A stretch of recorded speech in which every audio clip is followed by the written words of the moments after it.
नमस्कार, question our देख रहे हैं आप। आपके साथ मैं रीना झा बालियान। आज देश भर में कांग्रेस का जोरदार प्रदर्शन देखने के लिए मिला। मुद्दा रहा महंगाई और बेरोजगारी का। दिल्ली से लेकर देहरादून तक कांग्रेस के वरिष्ठ नेताओं से लेकर कार्यकर्ताओं तक ने जोरदार प्रदर्शन किया। लेकिन क्या ये प्रदर्शन वाकई महंगाई के कारण था या फिर ईडी का डर?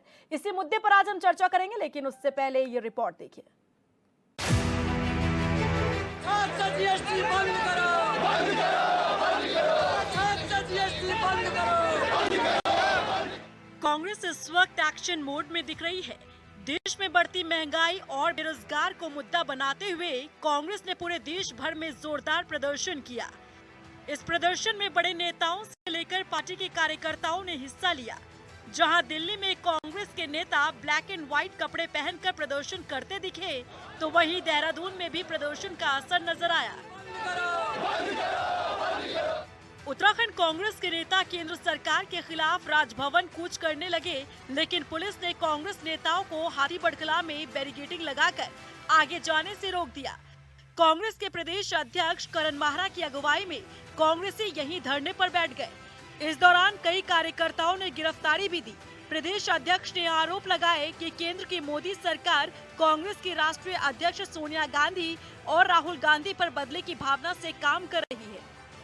आज हर व्यापारी आंदोलन में है, हर पब्लिक आंदोलन में, हमारी जनता आवाम जो है आंदोलन में है। यह आंदोलन भारत को बचाने का आंदोलन है, गरीब को बचाने का आंदोलन है। जिस तरीके से मोदी और शाह की सरकार गरीबों को लूटकर अमीरों का कर्ज माफ कर रही है, जिस तरीके से गरीबों के ऊपर टैक्स लगाकर अडानी और अंबानी के टैक्स माफ किए जा रहे हैं, उनके कर्ज माफ किए जा रहे हैं, उसको हम कतई स्वीकार करने के मूड में नहीं हैं। जिस तरीके से हर घर में बेटे और बेटियां बेरोजगार पड़ी हैं, जिस तरीके से रसोई चलाना मुश्किल हो गया है, हर चीज के दाम बढ़ रहे हैं, उसके विरोध में आज कांग्रेस पूरे देश में प्रदर्शन कर रही है। जहां दिल्ली में प्रधानमंत्री के आवास को घेराव है, वहीं हर राज्य में राजभवन का घेराव हम करने जा रहे हैं। और मैं आज बहुत प्रसन्न हूं, कांग्रेस का एक एक कार्यकर्ता भारत की सुरक्षा में अपना योगदान देने आज उपस्थित हुआ है। देश में महंगाई है, इसमें कोई दोराई नहीं। युवा बेरोजगार हैं, इसमें भी कोई शक नहीं। लेकिन इस वक्त कांग्रेस का इन मुद्दों को लेकर प्रदर्शन करना सत्ता पक्ष से पचा नहीं पा रहा है, क्योंकि इन दिनों कांग्रेस के वरिष्ठ नेताओं पर ईडी की कार्रवाई चल रही है। ईडी के हाथ कुछ सबूत भी लगे हैं और इसी आधार पर आगे ठोस कार्रवाई भी की जा सकती है। लेकिन विपक्ष कह रहा है कि केंद्र सरकार असल मुद्दों से ध्यान भटकाने की कोशिश कर रही है। सरकार ध्यान बटाना चाहती है, केंद्र सरकार, और ध्यान बटाने के लिए जो आज के जो प्रमुख विषय हैं, महंगाई की मार से पूरा देश त्रस्त है। महंगाई ने आसमान को छू लिया है, बेरोजगारी निरंतर बढ़ती जा रही है, नौजवानों के हाथों में काम नहीं है, उनके भविष्य के साथ खिलवाड़ हो रहा है, और जो आवश्यक वस्तुएं हैं, जो रोजमर्रा की इस्तेमाल होने वाली वस्तुएं हैं, उसको भी जीएसटी के दायरे में शामिल कर लिया है। और ऐसी लड़ाई को लड़ने के लिए देश की आवाज़ जो है, उस लड़ाई को लड़ने के लिए कांग्रेस का हर कार्यकर्ता सड़क पर उतरने को बाध्य है। महंगाई चरम पर है, बेरोजगारी चरम पर है, सरकार मौन है, और खाने पीने की छोटी सी छोटी चीज पर भी जो है जीएसटी इम्पोज करने का काम सत्ता में बैठे हुए लोगों ने किया है। तो गरीब आदमी का तो जीना दुर्लभ हो गया है। इसीलिए सोनिया गांधी जी ने कांग्रेस जनों का आह्वान किया है कि कांग्रेस जन आज 5 अगस्त को जब पूरे देश के अंदर राज्यपाल आवास घेराव करने का काम करे, जो आवाज़ भारतीय जनता पार्टी या सत्ता के विरोध में उठती है, उस आवाज़ को दबाने के लिए सीबीआई, ईडी और इनकम टैक्स का लगातार दुरुपयोग हो रहा है। और आपने देखा भी होगा, जो आज पहले विरोध में बुलंद होती थी सरकार के, अगर वो सरकार में चली गई तो फिर कोई कार्रवाई नहीं होती है। और राहुल गांधी जी ने कहा है कि देश के प्रधानमंत्री जी कोई भी कार्रवाई कर ले, हम डरने वाले नहीं हैं। एक तरफ विपक्षी कांग्रेस ईडी की कार्रवाई को मुद्दे से भटकाने की कोशिश बता रही है, तो वहीं उत्तराखंड के मुख्यमंत्री का कहना है कि अगर कुछ गलत नहीं किया तो फिर डर किस बात का। कांग्रेस पार्टी ने देश के अंदर 60 सालों तक राज किया है, और 60 सालों में एक ही काम किया है उन्होंने, वो किया है देश के अंदर तुष्टीकरण और घोटाले और भ्रष्टाचार। भ्रष्टाचार की जननी कोई पार्टी है तो उस पार्टी का नाम है कांग्रेस पार्टी। घोटालों की जननी कोई पार्टी है तो उस पार्टी का नाम है कांग्रेस पार्टी। देश को गर्त में ले जाने वाली कोई पार्टी है तो उस पार्टी का नाम है कांग्रेस पार्टी। मोदी जी के आने के बाद देश का कल्चर बदला है, देश के अंदर एक कार्य संस्कृति आई है, देश के अंदर एक नया कार्य व्यवहार लोगों में आया है। और आज जो ईडी जैसी संस्थाएं हैं, सीबीआई जैसी संस्थाएं हैं, ये संस्थाएं कांग्रेस के समय में उसका दुरुपयोग करती थी, कुछ लोगों को फंसाती थी। लेकिन अगर आज निष्पक्षता से संस्थाएं काम कर रही हैं, अगर कोई इसमें नहीं है, गलत नहीं है, तो उसके साथ निश्चित रूप से निष्पक्षता से काम होगा। अगर कोई गलत नहीं है तो उसको डरने की आवश्यकता नहीं है, और अगर कोई गलत काम किसी ने किया है तो उसको कोई बचा भी नहीं सकता। इस वक्त देश में सत्ता पक्ष और विपक्ष आमने सामने है। भले ही कांग्रेस एक्टिव मोड के साथ महंगाई और बेरोजगारी के मुद्दे पर प्रदर्शन कर रही हो, लेकिन सवाल है कि क्या ये प्रदर्शन इसी तरह से आगे भी कांग्रेस का देखने के लिए मिलता रहेगा, या फिर जब जब कांग्रेस के वरिष्ठ नेताओं पर ईडी एक्शन लेगी तब तब कांग्रेस के नेता एक्टिव मोड में नजर आएंगे। Bureau report, HNN 24/7। तो वाकई ये सवाल है कि महंगाई पर ये प्रदर्शन रहा आज कांग्रेस का देशव्यापी प्रदर्शन कांग्रेस ने आज किया। दिल्ली से लेकर देहरादून तक आपने तस्वीरों में देखा किस तरीके से वरिष्ठ नेताओं से लेकर कार्यकर्ताओं तक ने इस प्रदर्शन में हिस्सा लिया। लेकिन क्या वाकई कांग्रेस को महंगाई की चिंता है, आम जनता की चिंता है, और क्या युवाओं की चिंता है, बेरोजगारी की चिंता है, या फिर ये सब कुछ ईडी का डर करवा रहा है? इसी मुद्दे पर आज हम चर्चा करेंगे। मेहमान हमारे साथ जुड़ चुके हैं। इंट्रोडक्शन पहले आपका करवा देते हैं मेहमानों से। संजीव वर्मा जी बीजेपी से चर्चा में हमारे साथ जुड़ गए हैं। शिषपाल सिंह रावत जी हमारे साथ कांग्रेस से हैं, माफ कीजिएगा। शक्ति बरतवाल जी स्वतंत्र पत्रकार हमारे साथ चर्चा में हैं, और शिव प्रसाद सिंहवाल जी यूकेडी से हमारे साथ हैं, और यहाँ पर आप प्रवक्ता मुकेश पांडे जी। आप सभी का बहुत स्वागत हमारी इस चर्चा में। सब जी बिल्कुल, पीसीआर टीम प्लीज उस पर करेक्शन कीजिएगा। सबसे पहले मैं चर्चा की शुरुआत शिषपाल जी आपके साथ ही मैं करना चाहूंगी। जिस तरह से यहाँ पर पूरा मामला आज हमने देखा, देशव्यापी आप लोगों ने प्रदर्शन किया, लेकिन अब सवाल ये उठ रहा है कि वाकई आम जनता की चिंता, युवाओं की ये चिंता है, या फिर अपने नेताओं की ये चिंता है? ईडी का ये डर करवा रहा है। देखिए रीना जी, जहां तक आज के प्रदर्शन की बात है, और कांग्रेस का आज राष्ट्रव्यापी प्रदर्शन था, दिल्ली में था, देश के सभी राज्यों में जो महंगाई और बेरोजगारी को लेकर के प्रदर्शन था, आपने देखा। और आपने ये सवाल नहीं उठना चाहिए कि ईडी के डर से। आपने देखा कल माननीय राहुल गांधी जी का बयान आया कि हम किसी से नहीं डरते, हम ना तो नरेंद्र मोदी जी से डरते हैं, ना ईडी से डरते हैं। और ईडी के सामने जब भी अगर ईडी ने बुलाया तो सोनिया गांधी जी भी निर्भीकता से गई हैं, जितनी बार बुलाया, और निर्भीकता से राहुल गांधी जी गए हैं। और आज ईडी का कोई सवाल नहीं था। ये कांग्रेस पार्टी ने पहले से घोषणा की थी कि हम महंगाई और बेरोजगारी पर इस आंदोलन को सीमित रखेंगे आज, और यही रहा। जिस प्रकार से आज देश में आप देख रहे होंगे कि सेना को जो है, सेना के इस्तेमाल को जो है कम करने के लिए जो है भारतीय जनता पार्टी एक अग्निपथ नाम की योजना लेके आई है, अग्निवीर नाम की योजना लेकर आई, जिसमें देश के बेरोजगारों के साथ ये छलावा कर रहे हैं। और ये डर है देश को कि ये आज सेना के साथ अगर ऐसा प्रयोग हो रहा है तो कल अन्य विभागों में इस प्रकार का प्रयोग होगा। जैसा आपने देखा अभी कि अमित शाह का बयान आप देख होंगे कि आया है कि वो सीआईएसएफ में अब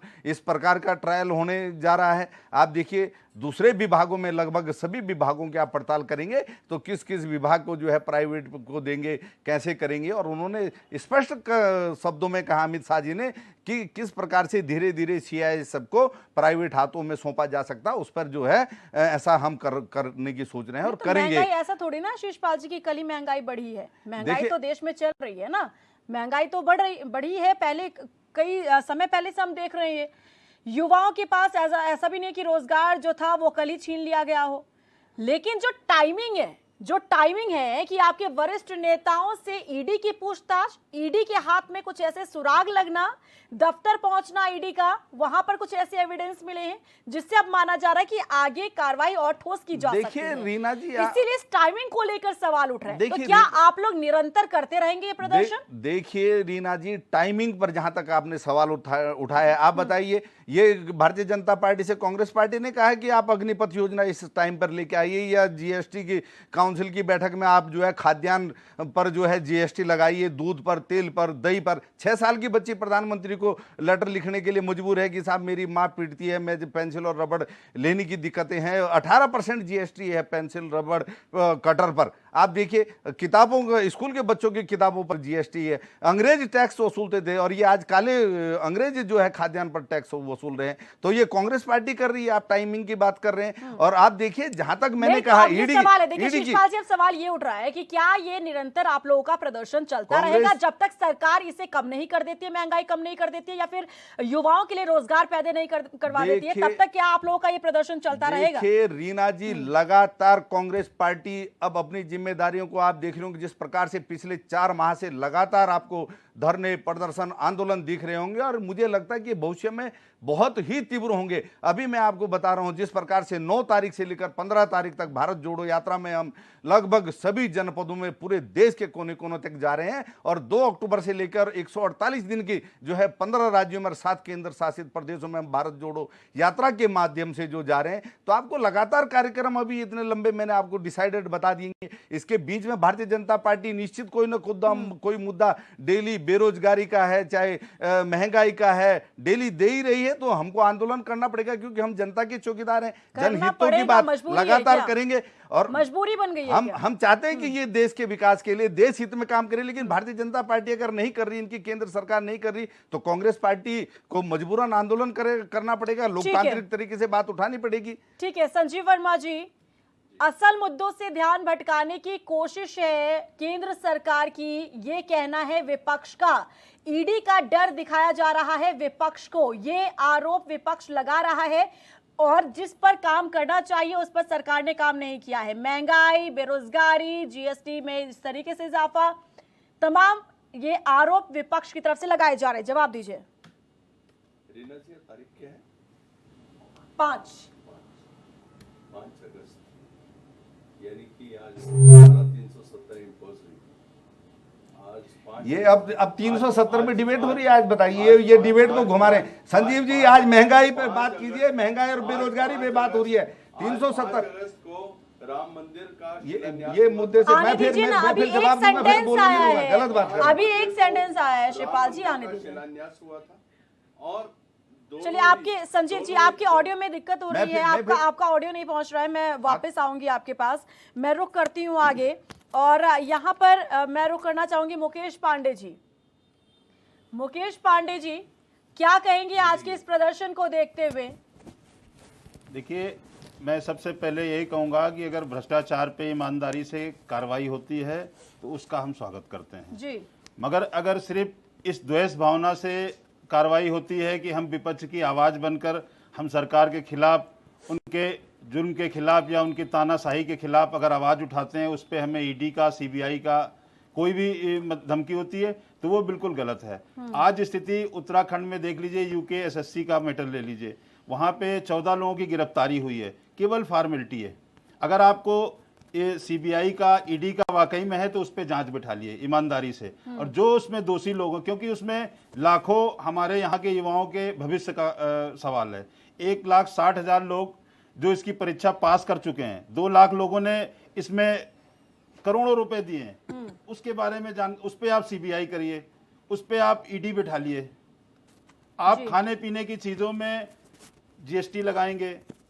आज आम आदमी, छोटे से छोटा आदमी परेशान है। आज महंगाई बिल्कुल आसमान छू रही है, लेकिन भारतीय जनता पार्टी अनगढ़ मुद्दों को उठा के कहीं इधर से ईडी का नई नई चीज़ों पे षड्यंत्र करके आज उन मुद्दों से भटकाना चाहती है। मेरा सीधा सा यही सवाल है कि भ्रष्टाचार पे आप ईमानदारी से आइए। हम भ्रष्टाचार के खिलाफ बने हुए, हमने आंदोलन किया है इसके लिए, और भ्रष्टाचार के लिए हमारी पार्टी का जन्म हुआ राजनीतिक दल जो है भ्रष्टाचार के खिलाफ। हमारे नेता का सीधा सा कहना है, और पंजाब इसका सीधा साधा उदाहरण है। आपने देखा, हमें किसी का ना ईडी का दबाव था, ना सीबीआई का दबाव था। हमें मालूम पड़ा कि हमारे मंत्री ने या हमारे विधायक ने इस तरीके की कार्रवाई करी, हमने तत्काल उसको बर्खास्त किया, उसको जेल भेजा। ठीक है, संजीव वर्मा जी अब रखिए अपनी बात। रीना जी, देखिए आज 5 अगस्त है और 5 अगस्त को धारा 370 हटाई गई थी। आज ही के दिन राम मंदिर का शिलान्यास हुआ था, और आप ये देखिएगा कांग्रेस के राष्ट्रीय उपाध्यक्ष श्री राहुल गांधी जी और कांग्रेस की राष्ट्रीय महामंत्री प्रियंका गांधी जी और कांग्रेस के तमाम बड़े नेता आज काले वस्त्र धारण करके उन लोगों ने आज प्रदर्शन किया। काला रंग धारण करना, काला रंग धारण करना यानी मातम मनाना। आज 5 अगस्त को राम मंदिर शिलान्यास का इन लोगों ने मातम मनाया। धारा 370 हटाने का आज इन्होंने मातम मनाया। कुल मिलाकर ये तुष्टीकरण की नीति के चलते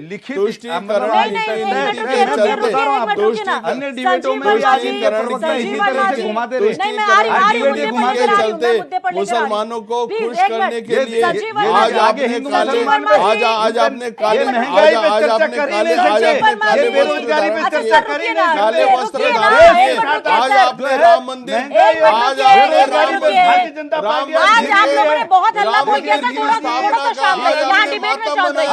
राम मंदिर में स्थापना का आज आपने मातम मनाया। कांग्रेस पार्टी को ना महंगाई से मतलब है, ना कांग्रेस पार्टी को बेरोजगारी से मतलब है।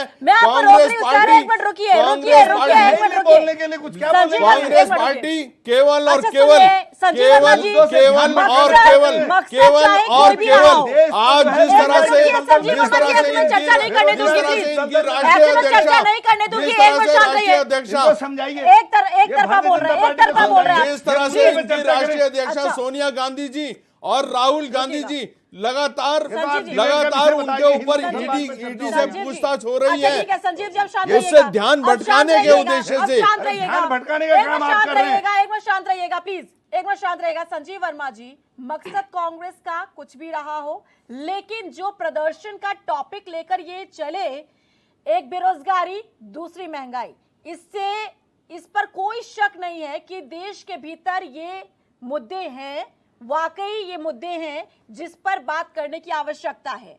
और इस मुद्दे पर आप भी, भले आप हामी ना भरे क्योंकि ये आपकी सरकार का मुद्दा है, तो आप इसे बिल्कुल यू टर्न लेते नजर आएंगे, आप बिल्कुल टर्न मार जाएंगे। लेकिन वाकई महंगाई अपने चरम पर है और इसी मुद्दे पर मैं चाहूंगी कि आप इसी मुद्दे पर रहकर बात कीजिए। राम मंदिर की बात नहीं हो रही है, हिंदू मुसलमान की बात नहीं हो रही है। रीना जी क्यों नहीं होगी? रीना जी क्यों नहीं होगी? क्यों नहीं होगी? काले कपड़े पहनने का मतलब क्या है? काले कपड़े पहनने का मतलब क्या है? आप स्पष्ट करिए, स्पष्ट करिए, आप स्पष्ट करिए, काले कपड़े पहनने का मतलब क्या है? आप किस बात का मातम मना रहे थे? धारा 370 हटाने का मातम मनाए, धारा 370 हटाने का आप लोगों ने आज मातम मनाया। और राम मंदिर की स्थापना का आज आपने मातम मनाया। राम मंदिर की स्थापना का आज आपने मातम मनाया। आप तुष्टीकरण की राजनीति करते हैं। आपने मुसलमानों को खुश करने के लिए, आपने अल्पसंख्यकों को खुश करने के लिए आज काले कपड़े पहन के आपने मातम मनाया। आपको कोई महंगाई से मतलब नहीं, आपको कोई बेरोजगारी से मतलब नहीं, आपको कोई जीएसटी से मतलब नहीं, आपको डर है तो ईडी से आपको गांधी परिवार जो जेल जाने की पूरी तरह से तैयारी है, पूरी तरह से जेल जाने की जिसकी तैयारी है, भारतीय जनता पार्टी पूरी जेल जाने की कि क्या वाकई ये महंगाई की चिंता कांग्रेस को हो रही है, क्या आम जनता की चिंता हो रही है कांग्रेस को, या फिर अपने वरिष्ठ नेताओं की चिंता हो रही है जिन नेताओं से ईडी पूछताछ कर रही है। इसी मुद्दे पर लगातार हम चर्चा कर रहे हैं। मैं चर्चा को आगे बढ़ाती हूं और मैं रुख यहां पर करूंगी शिव प्रसाद सिंहवाल जी, आपको क्या लग रहा है? आज की तस्वीरें आपने भी देखी, दिल्ली से लेकर देहरादून तक हमने देखा, पूरा प्रदर्शन जोरों शोरों से चला। ये तस्वीरें क्या बता रही हैं? देखिए, पिछले 2014 से लेकर अब तक लगातार कांग्रेस से पलायन जो जारी है, अपनी खोई हुई जमीन को वापस लेने की छटपटाहट और किसी तरीके से राहुल गांधी और प्रियंका को अपना सर्वमान्य नेता घोषित करने की या थोपने की जो कांग्रेस की आला कमान की छटपटाहट है, उसको लेकर के जो 2022 नजदीक, सॉरी 24 नजदीक है, उसके लिए जैसे ही कांग्रेस तैयारी करने के लिए मैदान में उतरी, उसके पास एक बड़ा लक्ष्य था। तो रणनीतिकारों की सलाह पे भाजपा ने क्या कर दिया कि उनको डिफेंसिव मोड में ले आए, उनके बड़े नेताओं पे हमला करके। भाई ईडी और हेराल्ड और ये सब चीजें कब से चली आ रही हैं? कोई आज ही ऐसा, कभी ऐसा हो सकता है कि इतने लंबे समय से कोई चीज चल रही है और ईडी आज ऑफिस में मिल जाए और हमारे सामान दफ्तर में रखा हो, हाँ जी ये ले लो जी सामान, ईडी जी तुम ले लो जी इसको, ऐसा हो सकता है कहीं किसी दफ्तर में? नहीं। लेकिन ईडी और बार बार सोनिया गांधी को बुलाते रहना, बार बार बुलाते रहना, एक ही दिन तो मीटिंग हो सकती थी, इतने सालों से भी हो सकती थी। ये बेसिकली ये है कि जब कांग्रेस बड़े लक्ष्य को लेकर के, लोकसभा चुनाव के लक्ष्य को लेकर के तैयारी के लिए, ये बड़ा माकूल, बड़ा सही समय था। यहाँ से लहर बननी शुरू होती और एक हाइप जाती। लेकिन सीधे सोनिया जी पे हमला करके कांग्रेस को इन्होंने डिफेंसिव मोड में लिया है और ये बड़ा बेहतरीन रणनीति है भाजपा की। और जहाँ तक जो बात आप कह रहे हैं कि कुछ दिन पहले ये केवल ईडी के मामले में और सोनिया गांधी, तो इनके रणनीतिकारों ने, कांग्रेस के रणनीतिकारों ने भी समझाया कि भाई ये तो तुम डिफेंसिव मोड में लड़ रहे हो, इससे तो माहौल खराब हो जाएगा। लोगों ने सवाल उठाने शुरू कर दिए कि तुम भाई भाजपा से तुम तो केवल अपने लिए लड़ रहे हो, जनता के लिए कहाँ लड़ रहे हो। तो इन्होंने क्या किया कि अभी इसको बड़ा नाम देने की कोशिश की, जो आज का प्रदर्शन था उससे देखा जा सकता है। लेकिन अगर आप 3 दिन पहले के एनालिसिस देखोगे कांग्रेस के बड़े नेताओं के, मेरे पास है एक हरीश रावत जी का 3 दिन पहले का एक पोस्ट है, आप इनके फेसबुक पेज पे भी देख सकते हो। हरीश रावत जी कह रहे हैं कि जब भी मैं राजनीति, सक्रिय राजनीति से अलग हट करके सोच रहा हूं कि कुछ अनुभवों पे लिखूं, तब तक कुछ ऐसा होता है जब, ये देखिए, मैं सोचता हूं कि मुट्ठी खोलूंगा, कलम पकड़ूंगा, कुछ ना कुछ ऐसी घटनाएं हो जाती है कि जिससे, जैसे अब जिस प्रकार से इस समय गांधी नेहरू परिवार को बदला लेने की भावना से प्रताड़ित किया जा रहा है, तो कैसे चुप रहा जा सकता है। और लास्ट की लाइनों में लिखते हैं, इसलिए 5 तारीख को दिल्ली में और 7 अगस्त को देहरादून में मुख्यमंत्री आवास पर कांग्रेस की इंकलाबी संघर्ष को आगे बढ़ाऊंगा, उसमें भागीदारी करूंगा। यानी ये घुमा फिरा के 3 दिन पहले की अगर आप इनकी रणनीति लें, तो वो कहीं ना कहीं गांधी नेहरू परिवार पे जो हमला हो रहा है, अब कंधा तो चाहिए आपको, तो इसलिए कंधा है महंगाई, कंधा है बेरोजगारी, कंधा है भ्रष्टाचार या लोकल मुद्दे, लेकिन हमला हो रहा है भाजपा पे, आम जनता की समस्याओं की आड़ में। लेकिन बात वही है कि भाजपा को भी कहीं ना कहीं डिफेंसिव मोड में लाना है कि भैया अगर तुमने सवाल उठाया तो हम सक्रिय तो होंगे, और जनता के नाम पे सक्रिय होंगे तो कहीं ना कहीं तुम्हें भी बैकफुट पे आना पड़ेगा। तो ये एक बड़ी लड़ाई है। लेकिन एक्चुअल में बात वही है कि ये अपने आला कमान को लेकर के डिफेंसिव मोड में है। और अगर ऐसा नहीं होता तो कांग्रेस का ये जो प्रदर्शन है, ये जो एग्रेसिव मोड है, ये पहले से ही अगर महंगाई वगैरह के विरोध में दिख रहा होता ऑल ओवर प्रदेश व्यापी प्रदर्शन में, तो अभी तक हो जाता। लेकिन चाहे इसमें जो भी कारण रहे हों, इस प्रदर्शन ने और भाजपा के इस हमले ने, ईडी वगैरह थोपने के हमले ने, कम से कम एक बिखरी हुई कांग्रेस को एकजुट करने का काम किया है, उसके कार्यकर्ताओं में एनर्जी फूंकने का काम किया है। किसी ना किसी मुद्दे पे कम से कम इनके कार्यकर्ता एक हुए हैं, पूरे देश से, जिलों से, विधानसभाओं से ये लोग आके, जैसे आज देहरादून में आए और तमाम जगहों पे ये लोग इकट्ठे हुए प्रदर्शन किया। तो कहीं ना कहीं ऊर्जा, मतलब कार्यकर्ताओं को कार्यक्रम चाहिए होते हैं। तो ये भी एक तरीके का कार्यक्रम है और जिसका मेरे ख्याल से अच्छा मैसेज भी जाएगा। और हमेशा ये होता है कि जो भी चुनौतियां आती हैं, जो भी संघर्ष होते हैं, वो दूसरे को मजबूत करने का ही काम करते हैं और इससे कहीं ना कहीं कांग्रेस मजबूत होगी। दूसरी बात है, अगर ईडी का कुछ रिजल्ट आता भी है और सोनिया गांधी या राहुल गांधी और प्रियंका वगैरह पे किसी पे चोट लगती भी है, तो भी कांग्रेस का नया पुनर्जन्म होगा, नई लीडरशिप कांग्रेस को मिलेगी। और अगर नहीं हुआ और इस झटके से उबर जाते हैं राहुल गांधी, तो वो देश के सर्वमान्य नेता के रूप में स्थापित तो हो ही जाएंगे, क्योंकि वो इस नाते कहीं ना कहीं संघर्ष तो कर ही रहे हैं। उनको बोलना आ रहा है, उनको भिड़ना आ रहा है, उनको लॉजिक आ रहे हैं। तो कहीं ना कहीं नचाते हुए भी मैं उनको हमेशा एक अनिच्छुक घोड़े के तौर पे लेता था, कि जो एक ऐसा घोड़ा है जो चलना ही नहीं चाहता, उसको जबरदस्ती तुम राजनीति में ले आए, वो कुछ और करना चाहता था। लेकिन अब इस तरीके के संघर्ष कहीं ना कहीं राहुल गांधी को संघर्षों में लाएंगे, उन्हें सिखाएंगे, उन्हें मांजेंगे, उन्हें संवारेंगे, समृद्ध करेंगे। तो या तो वो निखर जाएंगे या बिखर जाएंगे। बिखर जाएंगे तो भी कांग्रेस का पुनर्जन्म होगा, और अगर वो निखर जाएंगे तो भी उन्हें गांधी नेहरू परिवार के रूप में एक नेता फिर से मिल जाएगा। दोनों हालतों में ये सही होने वाला है। ठीक है, शक्ति बटवाल जी, आप क्या कहेंगे आज की तस्वीरों को देखते हुए? निश्चित रूप से जिस वार्ता पर की चर्चा हो रही है कि क्या आगे आने वाला भविष्य होगा कांग्रेस पार्टी का, जो विरोध प्रदर्शन हो रहा है, इसमें कहीं ना कहीं पॉलिटिकल तो एंगल है ही है।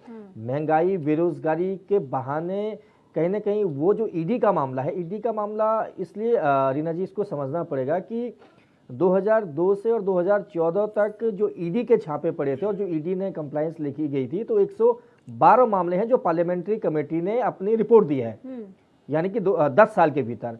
और 2014 से 2022 आते आते 3000 मामले दर्ज हो जाते हैं। आप सोचिए कितना अंतर आ गया है पिछले 7 साल 8 साल के अंदर में। अब वो 3000 मामलों में सारे पॉलिटिकल मामले हैं, और पॉलिटिकल मामलों में भी ऐसी क्या वजह है कि सिर्फ उसमें कांग्रेस, तृणमूल कांग्रेस, समाजवादी पार्टी, बहुजन समाजवादी पार्टी यानी कि बीजेपी बेदाग निकल रही है? तो ये कहीं ना कहीं चिंता, लोग सवाल तो पूछेंगे। सवाल जब ये पूछे जाएंगे कि इतनी बड़ी छापेमारी में क्या ईडी का एक भी नेता भारतीय जनता पार्टी का करप्ट नहीं है, और वो ऐसे नेता जो कांग्रेस, तृणमूल कांग्रेस से या बसपा से या सपा से निकलकर बीजेपी में गए हैं, उनकी अब जांच नहीं हो पा रही है, तो ये भी एक सवाल उठेगा। दूसरा जो सबसे बड़ा सवाल पश्चिम बंगाल का था कि जो ममता बनर्जी के खासम खास थे, जिनके ऊपर इतने बड़े भ्रष्टाचार के आरोप थे, शुभेंदु अधिकारी, वो आपके पास बीजेपी में आते हैं तो उनके खिलाफ कोई कार्रवाई नहीं होती। तो ये सारे मामलों के बाद कांग्रेस को ये लगा कि अब चूंकि व्यक्तिगत लड़ाई हो गई है कांग्रेस की, और इस लड़ाई से, जैसे शिव प्रसाद सेमवाल जी ने बताया, कि इस लड़ाई से कांग्रेस पुनर्जीवित की ओर बढ़ रही है। क्योंकि आप देखिए, टेक्निकली रूप से देखिए, क्योंकि बीच में ये ह्यूमर पर चल रहा था कि आम आदमी पार्टी का विस्तार हो सकता है, तृणमूल कांग्रेस मुकाबला बीजेपी का कर सकती है, लेकिन आंकड़ों पर अगर हम नजर डालते हैं तो जो लोकसभा चुनाव 2019 के हुए, हम उस पर अगर हम आंकड़ों पर नजर डालें तो 37% वोट बीजेपी को मिला है और 20% वोट कांग्रेस को मिला है। यानी कि देश में जो लड़ाई होगी आने वाले टाइम में, जो 24 की लड़ाई होगी या जो पॉलिटिकल लड़ाई होगी, वो किसके बीच में होगी? कांग्रेस और बीजेपी के बीच में होगी। ऐसी स्थिति में, क्योंकि बहुत बड़ा अंतर नहीं है, ये जो बीजेपी के अभी जेपी नड्डा जी ने एक बयान दिया कि अब तो कोई पॉलिटिकल पार्टी है ही नहीं, आपने भी सुना होगा, हमें ही जीतना है, और एक भ्रम की स्थिति फैला दी पूरे देश भर में। लेकिन आंकड़े आप देखें, 37% लोगों ने ही आपको वोट दिया है। इतनी 100% लोगों में 37%, यानी कि 47% लोग आज भी आपसे, 43% लोग आज भी आपसे नाराज हैं, आपके पास पाले में नहीं है इतने लोग, कुछ लोग दूसरे पार्टी के साथ हैं। तो अगर ये अलायंस हो जाता है सारी पार्टियों का, और जो ये लड़ाई है, ये जो आज सड़क पर जो राहुल गांधी को आपने देखा, प्रियंका गांधी को आपने देखा, तो एक बीजेपी ने कहीं ना कहीं डिफेम करने के लिए और उनको कमजोर करने की कोशिश की। इसमें राजनीतिक चाल तो थी, लेकिन जिस तरीके से विरोध प्रदर्शन हो रहा है, उस विरोध से सीधे तौर से जो कांग्रेस का कार्यकर्ता है वो जुड़ गया है। अभी हम और आप भी जब बार बार ये चर्चा करते थे कि कांग्रेस पार्टी कहाँ है, हम भी पूछते थे कि भाई आप तो कहाँ सड़क पर हो, आप महंगाई की बात कर रहे हो तो आप सड़क पर, लेकिन जब उनके सीनियर मोस्ट लीडरशिप को गिरफ्तार कर दिया जा रहा है, चाहे उसमें प्रियंका गांधी हो, चाहे राहुल गांधी हो, चाहे मल्लिकार्जुन खड़गे हो, यहाँ तक कि पी चिदम्बरम को जो पिछली रैली में पकड़ा गया तो उनकी पसली टूट गई थी, और इतने बड़े सीनियर नेता है, तो इससे एक मैसेज कार्यकर्ताओं में अब ये चले गया है, कांग्रेस के कार्यकर्ताओं में, कि अब ये करो या मरो का स्थिति उनके सामने खड़ी हो गई है। उनको ये लगता है कि अब भी नहीं लड़े तो फिर आप मार दी जाओगे, क्योंकि राजनीतिक लड़ाई हो गई है। और कांग्रेस कार्यकर्ता भी, मैं देख रहा था कि अब इसके बाद जो नेक्स्ट अभियान इन्होंने चलाया है, वो किसान कांग्रेस एक्टिव होने वाली है पूरे देश भर में, और किसान कांग्रेस मजदूर संगठनों को एकजुट करने के बाद राष्ट्रव्यापी आंदोलन चलाने वाली है महंगाई के खिलाफ, और जो कर्मचारियों का जो वेतन भत्ते हैं, जो वेज बोर्ड की सिफारिशें थी, उनको लागू करवाने के लिए। तो अब ये देखना, बीजेपी की रणनीति स्ट्रांग तो है, लेकिन उस रणनीति पर अब सवाल उठने शुरू हो गए हैं। जिस तरीके से गिरफ्तारियां हो रही हैं लगातार, जो ईडी का मामला ही है, इन्फोर्समेंट डायरेक्टर ने अगर उनको पकड़ा है, राहुल गांधी से पहले पूछताछ होती है, फिर सोनिया गांधी से होती है और निरंतर होती है, तो यहां पर स्वाभाविक प्रक्रिया है कि कांग्रेस की आवाज आएगी, क्योंकि उनके वो नेता कोई पूछताछ की जा रही है, उन नेताओं की गिरफ्तारी की तलवार लटक रही है, जो राजनीतिक रूप से प्रेरित मामला है, इसमें तो कोई दो राय नहीं है, क्योंकि ये मामला आज का नहीं है, ये मामला आज का नहीं, ऑलरेडी इस मामले में 3 हियरिंग हो चुकी है और 3 बार कोर्टों के जजमेंट आ चुके हैं, तब भी क्लीन चिट मिली थी, दोबारा से दूसरे टेक्निकल रूप से ईडी ने इसको पकड़ा इस मामले को, तो ये राजनीतिक रूप से तो मामला पूरी तरीके से है। लेकिन जो आप कह रहे हैं कि क्या कांग्रेस इससे पुनर्जीवित हो पाएगी, तो मुझे ये लगता है कि निश्चित रूप से अगर इसी तरीके का अभियान कांग्रेस ने सड़क पर किया, अभी तक हम भी जब चर्चा करते थे तो ट्विटर के माध्यम से हम कहते थे राहुल गांधी ने ये बात उठा दी या प्रियंका गांधी ने उठा दी, सड़क पर कांग्रेस की प्रेजेंस नहीं थी, सड़क पर जो संघर्ष देखने को मिल रहा है वो कहीं ना कहीं बीजेपी के खेमे में भी चिंता व्यक्त कर रहा है, क्योंकि बीजेपी बूस्टर डोज होगा और कार्यकर्ता तभी एकजुट होता है जब उसको लगता है कि उसकी लीडरशिप सड़क पर है, क्योंकि ऐसे रूम में बैठकर आप राजनीति नहीं कर सकते। लेकिन ये भी जो मैंने आपको नतीजे बताए, जो जेपी नड्डा जी कह रहे हैं या अमित शाह कह रहे हैं, ये भी सच्चाई नहीं है कि आप देश जीत लेंगे। आपको 37% वोट मिला है, तो आप देश तो नहीं जीत सकते, इस वोट लेकिन ये परसेंटेज में कॉन्फिडेंस लेवल बीजेपी का कह रहा है ना, वो इसलिए कह रहा है क्योंकि वो विपक्ष नजर आ रहा है, जैसा कि हम भी चर्चा करते थे कि विपक्ष है कहाँ, सिर्फ सोशल मीडिया पर। तो वही मैंने कहा ना, अब अगर वो सड़क पर आते हैं तो कहीं ना कहीं एक देश भर में इसका मैसेज जाता है। बिल्कुल, लेकिन शक्ति बरतवाल देखिए, इसमें भी ये देखने वाली बात है कि क्या ये कंटिन्यूटी बनी रहती है या नहीं रहती है। जैसे कि हरक सिंह रावत ने ही खुद इनके सामने, इनके नेता के सामने कहा था कि ये 2 दिन प्रदर्शन करेंगे, चौथे दिन जाकर घर में बैठ जाएंगे। तो अगर ऐसा होता है फिर तो मुश्किल है। निश्चित रूप से रीना जी, अब मुझे नहीं लगता है कि ये रुकने वाला है, क्योंकि कारण इसका ये है कि दोनों जो आपके नेता थे, राहुल गांधी और सोनिया गांधी को आपने पूरी कोशिश कर दी डिफेम करने की, आपने उनकी गिरफ्तारी कर दी। अब एक्चुअली चारा क्या बचा हुआ है भाई? अभी तक तो इस डर, जैसे कि आपने यूपी में देख रहे हैं, मायावती सेफ कार्ड बैठी हुई हैं, मायावती के पास बहुत बड़ा वोट बैंक है, ये सब जानते हैं। उसके बावजूद भी बीजेपी के हर बात को लेकर वो समर्थन कर रही है। तो चूंकि बीजेपी उनके ऊपर अभी बीजेपी ने हाथ नहीं डाला है, अगर जिस दिन बीजेपी वहां भी हाथ डाल दी तो एक्सपोज हो जाएंगे, वो सामने आ जाएंगे, तो फिर उनके पास विकल्प क्या बचेगा? विकल्प फिर क्या होता है कि आप कब तक रोक आप तभी तक सकते हैं जबकि आप कहते हैं ना कि बंद मुट्ठी लाख की खुल गई तो खाक की। तो अभी तो बंद मुट्ठी थी। अब उनको लगा कि जब राहुल गांधी की पूछताछ हो ही गई है, जब 6 घंटे 6 दिन बिठाई दिया है, प्रियंका गांधी सोनिया गांधी को बिठा दिया, तो अब तो लड़ने का मौका है। बिल्कुल, अब तो कुछ बचा ही नहीं है ना। बिल्कुल, अब तो अगर उनको जेल भी होती है, अगर उनको कस्टडी भी होती है, तो मुझे लगता है कि इससे पॉलिटिकल पार्टी को लाभ होगा, हानि नहीं होने वाली। ये ठीक इसी तरीके से रीना जी, जिस तरीके से एक समय था जब गुजरात को लेकर, नरेंद्र मोदी को लेकर बीजेपी के सीनियर नेता भी बचते थे, जब उन पर आरोप लगा था कि भाई गुजरात में दंगे हो गए हैं या वहां लॉ एंड ऑर्डर को बिगाड़ दिया गया। लेकिन जब उन्होंने चीजों का सामना किया तो वही टाइम आया जब लोग मोदी जी के आसपास घूमने लगे। पहले डर, यहां तक कि 2014 का जो इलेक्शन हुआ, शिवराज सिंह चौहान मुख्यमंत्री थे मध्य प्रदेश के, उन्होंने पोस्टर लगाने से मना कर दिया था, ये ऑन रिकॉर्ड है। उन्होंने कहा कि मैं मोदी जी के साथ एक पोस्टर मेरे यहाँ नहीं लगेगा, हम कलेक्टिव पॉलिटिक्स। उन्होंने लाल कृष्ण आडवाणी जी का, वाजपेयी जी का पोस्टर लगाया और चुनाव लड़ा लोकसभा का, उनकी पूरी बीजेपी ने वहां पर। तो इतनी हिम्मत नहीं हुई, लेकिन जब उनको लगा कि अब यही एक नेता बच गए हमारे पास, तो सब लोग उस क्षेत्र के नीचे आ गए और जो उस समय उनसे डरते थे उनकी खूबियां गिनाने लग गए। तो यही एक राजनीति में होता है। राजनीति में एथिकल कुछ नहीं चलता है, राजनीति परसेप्शन का गेम है। बिल्कुल शीर्षपाल जी, हाँ बिल्कुल शीर्षपाल जी, देखिए आप लोगों ने मुद्दे को उठाया, वो ऐसे मुद्दे जो कि आम जनता से जुड़े हुए मुद्दे हैं, लेकिन साथ ही ये भी कहा जा रहा है कि ईडी का डर भी है विपक्ष को, इस वजह से आप लोगों ने इस तरीके से आवाज उठाई। लेकिन अगर हम इस एंगल से देखें, जिस तरीके से विश्लेषण यहाँ पर किया गया है कि आप लोग इस तरीके से जो संघर्ष कर रहे हैं ना, वो कहीं ना कहीं आपकी पार्टी को और बूस्टअप करने का काम कर रहा है, आपके कार्यकर्ताओं का मनोबल बढ़ाने का काम कर रहा है। ये अब आप लोग भी समझ चुके हैं कि एसी के कमरे में बैठकर आप लोग राजनीति नहीं कर सकते, आप लोगों को कड़े धूप में और बरसात में बाहर निकलना होगा। लेकिन इसमें कंटिन्यूटी होनी जरूरी है, ये इसे लेकर क्या कहेंगे? तभी ये सवाल पूछा जा रहा है कि क्या आगे भी आप लोग इसी तरीके का प्रदर्शन करेंगे या फिर कल जाकर फिर घर में बैठेंगे? देखिए रीना जी, मैंने कहा कि अगले कार्यक्रम सब जो है पहले से ही तय हैं। लंबी लड़ाई जो है लड़नी है। हम समझ रहे हैं कि आज देश के अंदर जिस प्रकार से लोकतंत्र और संविधान खतरे में है, महंगाई जिस प्रकार से बढ़ रही है, बेरोजगारों को जो है रोजगार नहीं मिल रहा। आप देखिए जून माह में ये हम नहीं, भारत सरकार के आंकड़े आए हैं कि एक माह में जो है 1 करोड़ 30 लाख लोगों ने रोजगार खोया और आज देश की जो है बेरोजगारी दर जो है 7.8% है और उत्तराखंड में तो वो 8.7% है। रीना जी, इस प्रकार के मामले, और आप देखिए पब्लिक सेक्टर को जिस प्रकार से बेचा जा रहा है, तो लड़ाई का मैदान तो अपना आप तैयार हो रहा है। अभी बैंकिंग सेक्टर में ये मेरे ख्याल में लोकसभा में पता नहीं क्यों रुक गए हैं, लेकिन आप देख रहे हैं कि वो भी जो है, आप देख रहे थे एक बैंक बचेगा और बाकी सब प्राइवेट होने जा रहे थे। तो लड़ाई इस देश में बहुत अब लड़ी जानी है और मेरे ख्याल में लंबा संघर्ष है देश के लिए। और पूरे देश की आवाम, आज देश की जनता, सभी सामाजिक संगठन, क्योंकि इनकी जो तानाशाही अब सिर से ऊपर गुजर चुकी है, पानी जो है सिर के ऊपर से गुजर चुका है।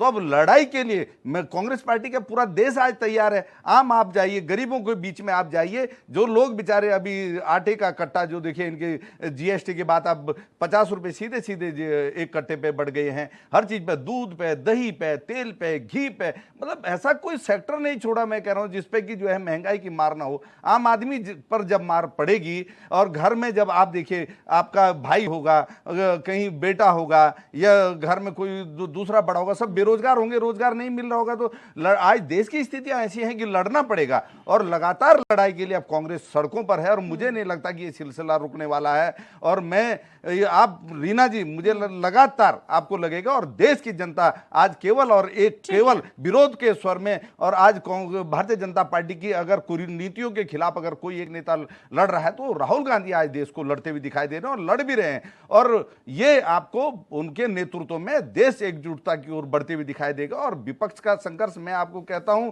निश्चित कांग्रेस जो है देश की जनता की उम्मीदों पे खरा उतरेगी। हम भारतीय जनता पार्टी की जो पोल पट्टी जो जनता के बीच में जो गुमराह कर रहे हैं, आंकड़े बाजी का खेल रचते हैं, देश को कह रहे हैं, इनकी निर्मला सीतारमण लोकसभा में कहती है जी महंगाई कहीं है नहीं। आप बताइए फिर वहां पर लोकसभा में भी आंकड़े रख दीजिए। देखिए साहब किस प्रकार से आज देखिए, आप अगर सब्जियों पर ही आप बात करें तो 80 रुपए से नीचे कोई सब्जी नहीं है। जो मुद्दा उठाया वो आम जनता से जुड़ा हुआ ही मुद्दा है। और संजीव वर्मा जी, ये तो समझना होगा कि वाकई देश के भीतर महंगाई है, भले ही वो कांग्रेस ने अपने आप को जीवित रखने के लिए या फिर जमीनी अपने जो राजनीति है उसे जिंदा रखने की कोशिश भले इस प्रदर्शन के जरिए वो कर रही हो, लेकिन मुद्दा वाकई आम जनता से जुड़ा हुआ है। और इससे आप भी इत्तेफाक रखते हैं कि देश के भीतर महंगाई है जिससे आम जनता त्रस्त है। रीना जी देखिए, आज का जो कांग्रेस का प्रदर्शन था वो ईडी से जो कांग्रेस बुरी तरह से सहमी हुई है, डरी हुई है, और इनका गांधी परिवार जिसको जेल जाने का मैंने महंगाई पर आपको रीना जी आ रहा हूँ ना, रीना जी आ रहा हूँ मैं, वहीं आ रहा हूँ मैं। तो बुरी तरह से ये लोग डरे सहमे हुए हैं, जेल जाने का डर लगातार सता रहा है। कौन डर रहा जेल जाने से? हम तो कह रहे हैं शीशपाल जी, आप शीशपाल जी, तो आप महंगाई पे चर्चा करें, मैं शीशपाल जी, मैं बिल्कुल नहीं बोला ना आपके बीच में, आपके बीच में नहीं बोला ना मैं। सब्जेक्ट में बोलोगे मैं नहीं कहूंगा, बिल्कुल नहीं कहूंगा। आप सब्जेक्ट में बात कीजिए, आप रखिए अपनी बात। आंकड़े हैं सर यहाँ पर, और इसमें मैं आपको एक बार बता देती हूँ, अप्रैल मई और जून के ये आंकड़े हैं जो थोक महंगाई और खुदरा महंगाई को यहाँ पर बताया गया है कि किस तरीके से इसमें इजाफा हुआ है। 15.08% थोक महंगाई, ठीक है, खुदरा महंगाई 7.79%, ये अप्रैल का आंकड़ा है। मई में ये बढ़कर 15.88% हो जाता है और वहीं खुदरा महंगाई 7.04%। जून का आंकड़ा भी सुन लीजिए, 15.18% और 6.73% खुदरा महंगाई है। और रिजर्व बैंक ने खुदरा महंगाई दर की और बढ़ने की भी आशंका जताई है, जो कि आप लोगों को भी जानकारी होगी। तो इसमें कोई दोहराई नहीं कि अगर कांग्रेस ने महंगाई के मुद्दे को लेकर यह प्रदर्शन किया है तो इसे अब आप लोगों को सीरियस मोड पर लेना होगा। रीना जी देखिए, महंगाई की जहाँ तक बात है तो अभी जो रेनी सीजन है, बरसात का सीजन है, बरसात के सीजन में सब्जियों के जो कीमतें हैं वो लगातार बढ़ती हैं। और ये पहला वर्ष नहीं है 2022 की जब बढ़ रही हैं, ये हमेशा से कई सालों से, क्योंकि इस समय आवक कम हो जाती है और आवक कम हो जाती है, डिमांड ज्यादा होती है, डिमांड। रीना जी आप बोलने नहीं दे रहे हैं, रीना जी बोलने नहीं दे रहे, आप बोलने नहीं दे रहे। नहीं, काउंटर तो मैं आपको करूंगी ना, अगर आप टू द पॉइंट जवाब नहीं दे रहे। मैं टू द पॉइंट ही तो आपसे बात कर रहा हूं। मैंने कहा बरसात के मौसम में सब्जियों की आवक कम हो जाती है, डिमांड ज्यादा होती है, सब्जियों के कीमतों में लगातार इजाफा होता है। आज नहीं, और उसी की वजह से रीना जी खाद्य सामग्री आप कोई भी बताइए, आटा हो, चावल हो, दाल हो, मसाले हो, कोई भी खाद्य सामग्री आप ऐसे दिखाइए जिसकी कीमतें बढ़ी हो। किसी भी चीज में कीमतें नहीं बढ़ी। जीएसटी किस चीज में बढ़ा? जीएसटी पर खुले सामान पर कोई जीएसटी नहीं बढ़ा। कांग्रेस झूठ बोल रही है, भ्रम फैलाने का काम कर रही है। जिस तरह से पेट्रोलियम पदार्थों में पेट्रोल में 10 रुपए का कमी करने का केंद्र सरकार ने काम किया, डीजल में 7 रुपए कम करने का काम किया, और भारतीय जनता पार्टी शासित जितने भी राज्य हैं उन्होंने अपने राज्यों में वैट को भी कम करने का काम किया। हम भारतीय जनता पार्टी लगातार महंगाई के ऊपर कैसे काबू हम पा सकते हैं, उसके ऊपर हम लोग काम कर रहे हैं। लेकिन कांग्रेस का मकसद ना महंगाई है, ना बेरोजगारी है, ना कुछ है। इनका केवल और केवल एक ही मकसद है, कैसे ये सोनिया गांधी और राहुल गांधी के जो गले में फंदा लगा हुआ है ईडी का, उससे कैसे गांधी परिवार को लोग बचा सके। ये केवल और केवल एक ही मुद्दा है इन लोगों का। मैं सबसे पहले आपको याद दिलाता हूं, आज 22 साल हो गए उत्तराखंड राज्य बने हुए। लगातार भारतीय जनता पार्टी, कांग्रेस भारतीय जनता पार्टी, कई बार सत्ता में आए लोग, 2 दशक से ज्यादा हो गए। इन्होंने इनकी पार्टी पे आरोप लगाया कि भ्रष्टाचार हुए, कितने मुद्दे हैं। आंकड़ा हमारे शक्ति सिंह सीनियर पत्रकार बैठे हैं, शिव प्रसाद सेमवाल जी बैठे हैं, कितने दर्जनों आरोप कांग्रेस ने बीजेपी पे लगाए, बीजेपी ने कांग्रेस पे लगाए।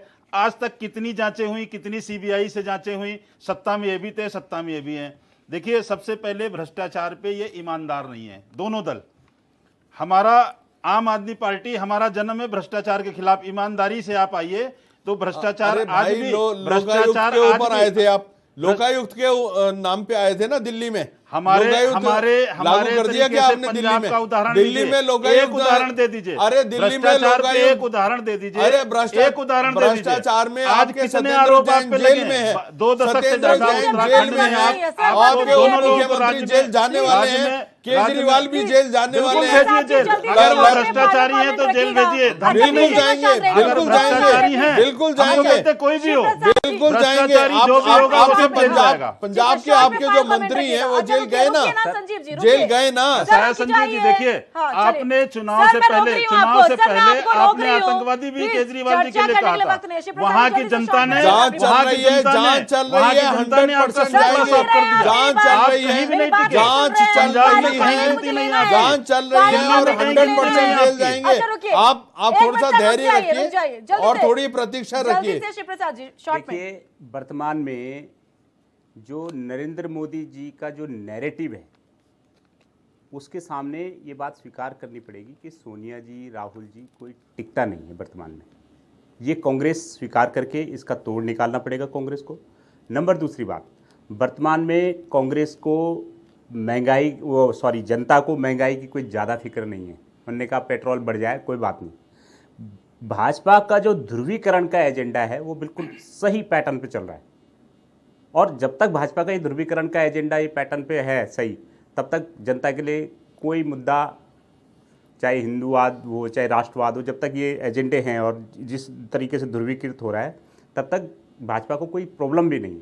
तो जनता को आकर्षित करने के लिए कांग्रेस को इन चीज़ों का तोड़ निकालना पड़ेगा, और जब तक ये नहीं निकालती, मुझे लगता नहीं है कि तब तक कांग्रेस अपने आप को दोबारा से स्थापित कर पाएगी। क्योंकि ये लगातार जिस तरीके से 3 साल हो गए पिछले लोकसभा चुनाव को, और लगातार ढलान पे है, लगातार पलायन जारी है, और मात्र 2 साल में किस तरीके का ये करिश्मा निकालेगी कि 2024 में इनको सेमवाल जी आज इन्होंने अपने आप को न सिर्फ देखो नहीं, अरे सर पार्टी ने मातम मना लिया, अरे सर राम मंदिर बनाने का मातम मना लिया, राम मंदिर की स्थापना का में चर्चा की। लेकिन जिस तरीके से महंगाई के मुद्दे को लेकर कांग्रेस ने प्रदर्शन किया है, तो ये निरंतर कांग्रेस अगर इसी तरीके से करती रहे तो हो सकता है कि आगे चलकर बदलाव देखने को मिल सकता है, क्योंकि कांग्रेस में यही कमी रही है कि प्रदर्शन सिर्फ एक दिन का रहता है और उसके बाद आगे किन मुद्दों को लेकर आगे बढ़ना है ये शायद कांग्रेस भूल जाती है। लेकिन जिस तरह का प्रदर्शन आज हुआ है और आम जनता के मुद्दे को उठाने का काम कांग्रेस ने किया है, कांग्रेस को निरंतर इसी तरह से काम करना होगा। नमस्कार, धन्यवाद।